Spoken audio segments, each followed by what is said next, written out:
ভাই, বিয়ে শাদিতে একটু আধটু রসিকতা বা মজা করা যাবে, সহনীয় পর্যায়ে রসিকতা মজা করা যাবে। নবী করিম সাল্লাল্লাহু আলাইহি ওয়াসাল্লাম বিয়েতে ছোট বাচ্চারা দব বাজাইতে, দব দব বুঝেন, মানে ঢোলের মতোই এক পাশে বন্ধ আছে, ধরেন ওই যে আপনার চামড়া কিছু দিয়ে, আর আরেক পাশ খোলা, এটা বাজায়া মেয়েরা, ছোট বাচ্চা মেয়েরা খালি গলায় তারা গান গাবে, দব বাজাবে, একটু মজা করবে। নবী করিম সাল্লাল্লাহু আলাইহি ওয়াসাল্লাম এর পারমিশন দিয়েছেন। বিয়েতে একটু আঞ্চলিক যে আপনার কি বলে রসিকতা আছে, এগুলো সহনীয় পর্যায়ে করা যাবে, কিন্তু অসহনীয় পর্যায়ে করা যাবে না। আমি তো বুঝছি রে ভাই, প্রশ্ন তো দিতে আমার জীবন শেষ, আমি বুঝি নাই প্রশ্ন, আপনি আমার বুঝাইতে হবে। আমি ওই জায়গায় যাচ্ছি তো, আপনি এত অস্থির হয়ে গেলেন কেন? উনি মনে করছে তাহলে গেট করে ওই চাঁদাবাজি করার হালাল সার্টিফিকেট দিয়ে যাচ্ছি। আমি যাই নাই তো, এখনো আসি তো বসা ভাই। আমি বলছি যে সহনীয় পর্যায়ে রসিকতা জায়েজ আছে। সহনীয় পর্যায়ে কোনটা?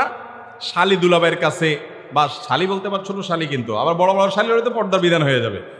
আচ্ছা শালি বাদ দেন, শ্যালকরা মনে কেন দুলাভাইকে ধরলো, দুলাভাই আপনি আসছেন প্রথম বাড়িতে, আজকে আমাদের একটু বকশিশ দিতে হবে, 100 টাকা, 200 টাকা, 500 টাকা, দুলাভাইয়ের অ্যাবিলিটি অনুযায়ী। দুলাভাই যদি কোটিপতি হয় তাহলে তো 2-4 ব্যাপার না, লাখপতি হলে 2-4-500 ব্যাপার না, সেই হিসাবে দুলাভাই দিল, দুলাভাইও খুশি মনে দিল।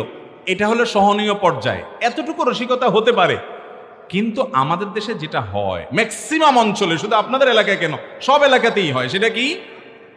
গেটে জামাইকে আটকায়া এরপরে বলতেছে চান্দু টাকা দাও, তারপরে সামনে আগাও। কত টাকা? 10,000, 20,000, 30,000, 50,000, এরকম হাঁকে। তো এইটা তো পুরাই চাঁদাবাজি। এটা চাঁদাবাজি হওয়ার ব্যাপারে কোনো সন্দেহ, বিশেষ করে মধ্যম আয়ের মানুষই বেশিরভাগ দেশে। এই মধ্যম আয়ের মানুষের কাছে 10,000, 20,000, 30,000, আরে বেচারা বইয়ের মোহরটা পর্যন্ত দিতে পারতেছে না, বোর কাছে বাসরাতে যে মাপ চাওয়ার প্ল্যান প্রোগ্রাম করতেছে, আর তুমি গেট ধরে 10,000 টাকা চাচ্ছ। এর চাইতে বড় অবিচার কি আছে? ভাইরা আমার, আমরা অনেক সময় রসিকতা করে জুলুম করি, এটা জানি না। মনে রাখবেন যে বর পক্ষের কাছ থেকে এইভাবে তাদেরকে ফান্দে ফেলে টাকা আদায় করে, এমন যদি কনে পক্ষের থেকেও হয়, তাহলে এটা সম্পূর্ণ হারাম এবং নাজায়েজ। নবী সাল্লাল্লাহু আলাইহি ওয়াসাল্লাম বলেছেন, লা ইয়াহিল্লু মাল ইমরুইন মুসলিমিন ইল্লা বিতিবি নফসি। কোনো মুসলমানের টাকা আপনি তার মনের সন্তুষ্টি ছাড়া তার কাছ থেকে আপনি নিতে পারবেন, যদি নেন তাহলে গুনাহ হবে এবং নাজায়েজ হবে। আমরা অনেক তরুণ ভাইরা, যুবকরা যৌবনের উচ্ছলতা অনেক কাজ করে ফেলি যেগুলো অন্যায় এবং হারাম, অবিচার। আমাদের বিবেক আমাদেরকে বলা উচিত যে আমি অন্যায় করতে পারি না। ওই যে সহনীয় পর্যায়ে 200, 1,000, 2,000 দাবি করলেন, উনিও খুশি হয়ে দিল, সেটা ভিন্ন কথা। অনেক সময় ওই জামাই দিতে বাধ্য হয়, বেচারা পকেটে না থাকলে আশেপাশে সবার পকেট কুড়ায় কাছায় দেয়, কারণ বিয়ে করতে আসছি ফেরত যাবে নাকি, তারপরও তাকে দিতে হয়। এরকম পরিবেশ তৈরি করে বাধ্য করে টাকা নেওয়া জুলুম এবং গুনাহ, এটা জায়েজ হবে না। আল্লাহ তাআলা আমাদেরকে বুঝার তৌফিক দান করুন।